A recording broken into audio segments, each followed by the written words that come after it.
Hi, it's Claudia from Create with Claudia, and it's once again time for working our scraps off. It's the next episode, and I can't wait to show you what I'm going to make. Stick around.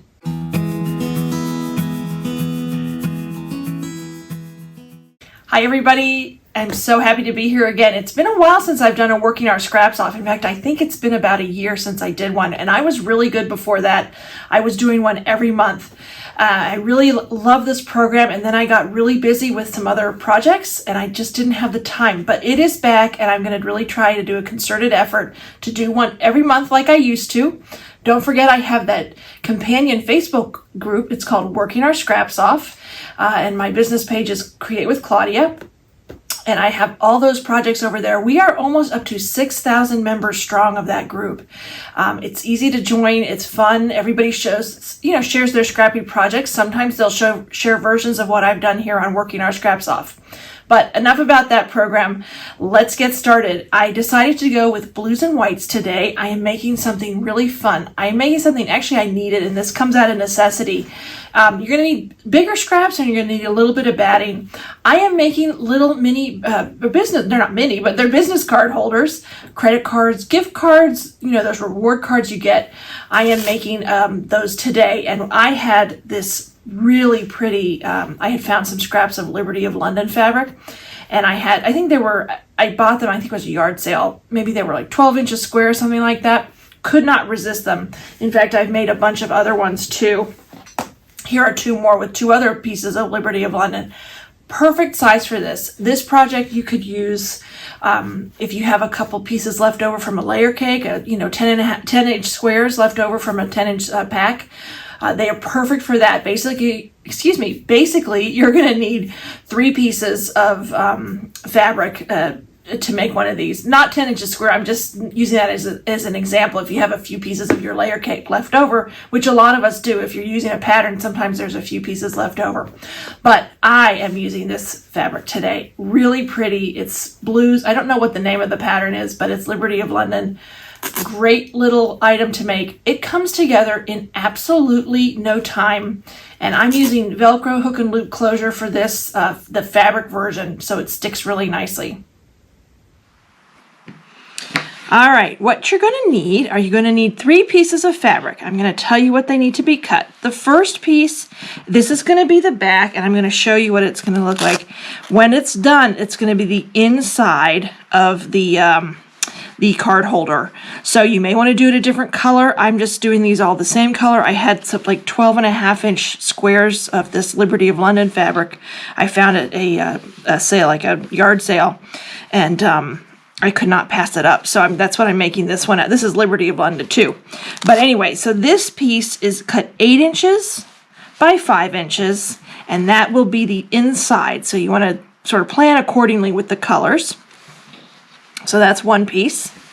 Then for the outside, you need 1 piece cut 9 by 6, and that'll be the outside that shows the most, and it'll show all the quilting too. So that's that piece, and that is cut 9 by 6. I make it a little bit larger than what you're gonna need to cut it down to, because when you're gonna quilt this, it will shrink up just a little bit. So you want to make sure you have enough. Then you're gonna have a piece of backing fabric. You're making a little quilt here, so you want that backing fabric. I just used a solid, like an off-white. You can use whatever you want. You do not see this piece of fabric anywhere in this piece. You will not see that, so you can just use some scraps you have, whatever you want sitting around. And then last but not least, you want a piece of batting. And I use a very thin batting, and again, I have scraps left over of Hobbs Thermore batting. Love this stuff. It's nice. It's really ultra thin, which makes it perfect for this project. You can use whatever batting you want, but just remember, if it's a thicker loft. So this will be cut. I don't remember if I told you the size of this. This is also 9 by 6. So 9 by 6, 9 by 6, and then your piece of batting is 9 by 6. So the first thing you're going to do is quilt your piece.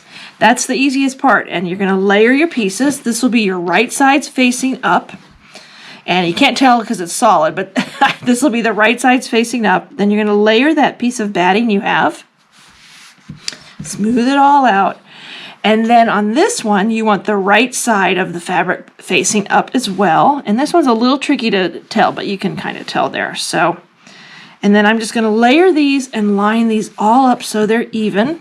I'm just going to pin these in 2 places just to hold them so I can get started on quilting. And then you're going to quilt this however you want.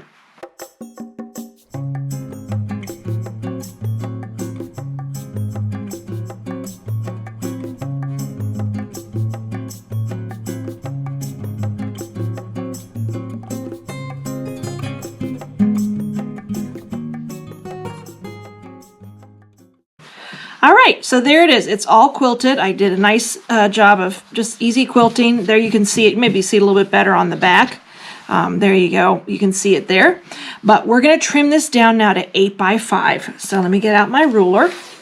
And I'm just going to even off the edge. And this is why I make it bigger. You can see, before I go on, you can see how it shifted a little bit. It shrinks up a little bit. So if I did it 8 by 5, chances are it would be a little bit smaller than what I need. So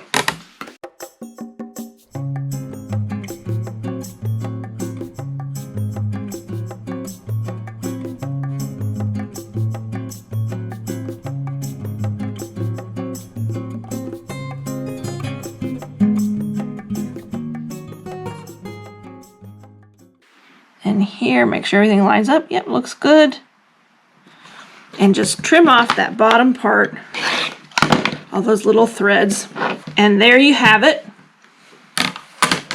It's all ready now for the next step. So we're going to pull over. We have this piece now, and we have that backing piece. Remember I said there's that other piece that we had cut earlier that we already cut 8 by 5. So now we are going to put these face together. Right sides together. And I just want to make sure I'm putting the right side together here. Yep.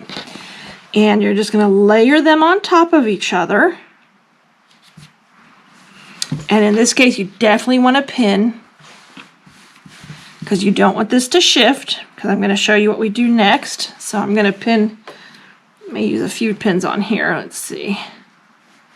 And this may take a second. Okay, so now they're pinned together. And now what you want to do is you want to, actually I'm going to move this one. Sorry.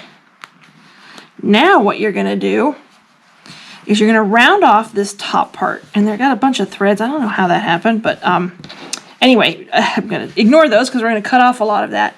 You need to find something round, some sort of a shape. This is 5 inches across. I am just using an embroidery hoop that is, let me see how this is, looks like it is a 6-inch embroidery hoop, which works perfectly. I've also used a bowl before. You can use a bowl, any kind of jar, as long as it's wide enough, just so you get a nice rounded edge.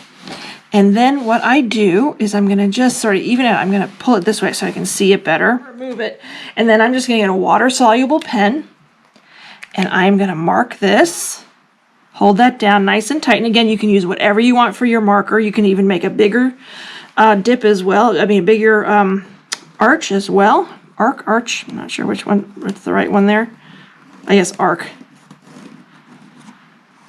Don't remember my mathematical terms that well.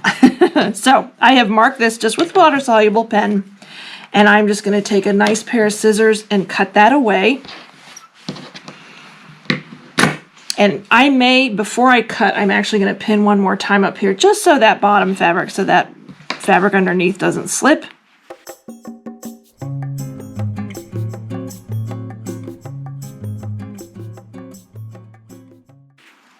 There we go. All right, and now comes the fun part. We're going to sew a little bit, or sew a lot. Well, I guess not that much.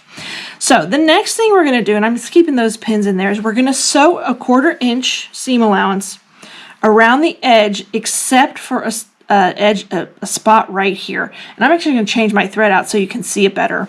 But I usually leave, I'd say I leave about maybe a 2.5 inch opening, because you're going to have to turn this thing inside out. So I'm going to backstitch here and here. In fact, I'm just going to mark it here. Maybe that's easier. Mark it here and here. That's not going to be my opening. I'm going to backstitch there and there. You definitely want to do that, because when you're turning it around, it can get a little, those seams right there are going to pull out.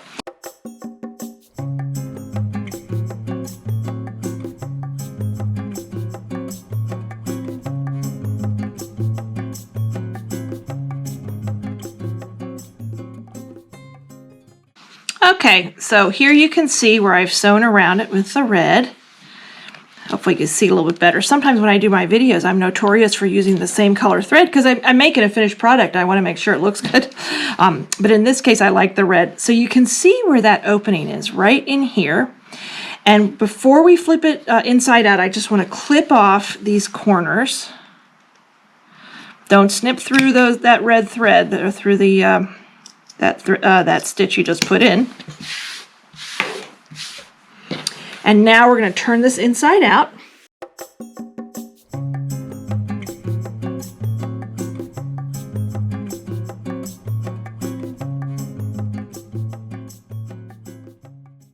Okay, so I've turned a lot of it inside out. I'm going to use a chopstick here. I just keep one from when we get Chinese takeout.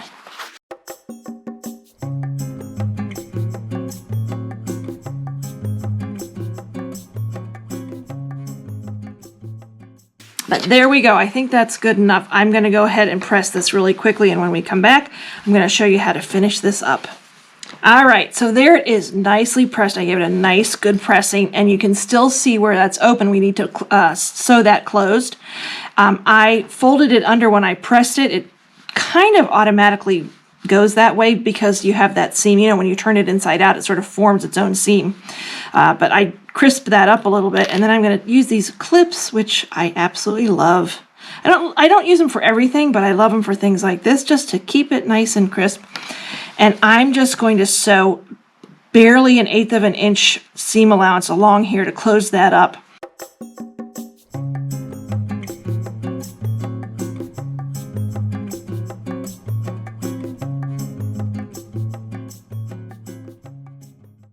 Okay, so here we go. I'm going to hold it up really close to the camera. Hopefully you can see it. I just barely touched that edge and sealed that up, just so it looks nice. And I went with the gray because I just want it to match the other stitching, the quilting that I did earlier. Next thing is we're going to get that ruler again and that water-soluble pen, and we're going to measure about 5.5 inches from the bottom, or 5 1/4. I may do 5 1/4. I think I'll do 5 1/4. So 5 1/4 inches from the bottom. And then I'm going to mark, just sort of line up that 5 1/4 inch along the bottom edge. And we're just going to mark along the top really careful. Again, with the water soluble, that way it goes away really quickly. It won't last. And I'm just going to mark very lightly that top edge. It's probably, with the blue, it's probably really hard to see. You can see I just marked it really nicely up there, very lightly. And then what you're going to do is you're going to fold this bottom part up to that line, making sure that it's nice and even on both sides. Clip these together. Again, great place for the clips. Take this over. I'm going to press it again, press it really nicely. You want a nice sharp press. All right, so I gave it a nice sharp pressing. I have these things clipped down now. I'm going to stitch all around about 1/8 of an inch seam allowance. So you don't want it too far in because you don't want to cut off that space. And here on these two where it joins up, right here, you want to back stitch a couple times just to make sure that's nice and secure so it doesn't tear open.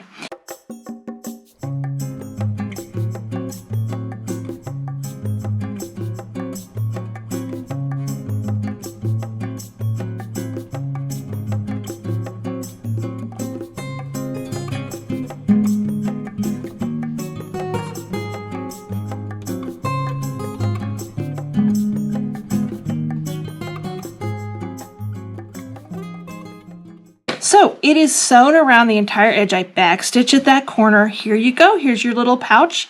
Now, before I add that hook and loop closure, I'm going to press this closed just so it has a nice press so it folds over nicely. All right, so I am finished. I gave it a nice press. It still doesn't stay down the whole way just because of that quilting, but it'll stay down when you put the hook and loop closure on. So here's my piece. I cut it about 1 inch long. And this particular one is about, let me measure it, it's about 3/4 of an inch wide. And this is specifically made for fabric. So I use Velcro for fabric. It sticks on like, it just is wonderful for fabric. But I'm going to pull them apart. And I'm going to remove the back of the softer one, this fuzzy one that doesn't hurt your finger when you rub it. I'm going to remove the back if I can. I don't have real long fingernails. It's really, really, really sticky. And what you want to do is you're going to put it near the top edge, not like right past it, but where where the seam is, I'm going to put it right there, and I center it as best as I can. And I'm just going to put it right there, maybe a little bit. You want to get it right because it's really hard to remove. Okay, and smush it down with your finger nice and hard. And that's the top. And then what I do is I'll take off the second piece, take off the backing of the second piece, and that's that rougher texture. All right, and then what I do, make sure I get all the little papers off the front. It's really sticky, it's funny. And then you're going to stick the two together.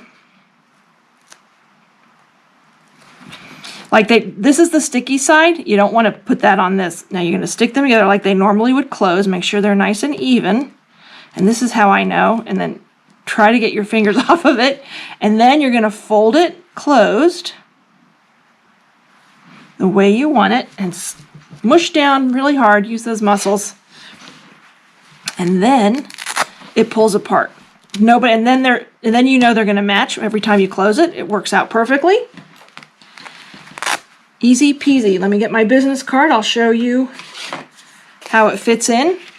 Perfect. And you can put a whole bunch in it. That's what I like about it. If I do take business cards to quilt shows and things like that, and this is perfect. I also get a lot of quilt business cards and things like that. It fits credit cards. It fits you know, those reward point cards that you can get at stores now. It fits gift cards. It's a great gift card idea. I think this would be so darling, maybe in holiday fabrics or some fun bright colors for a birthday or something.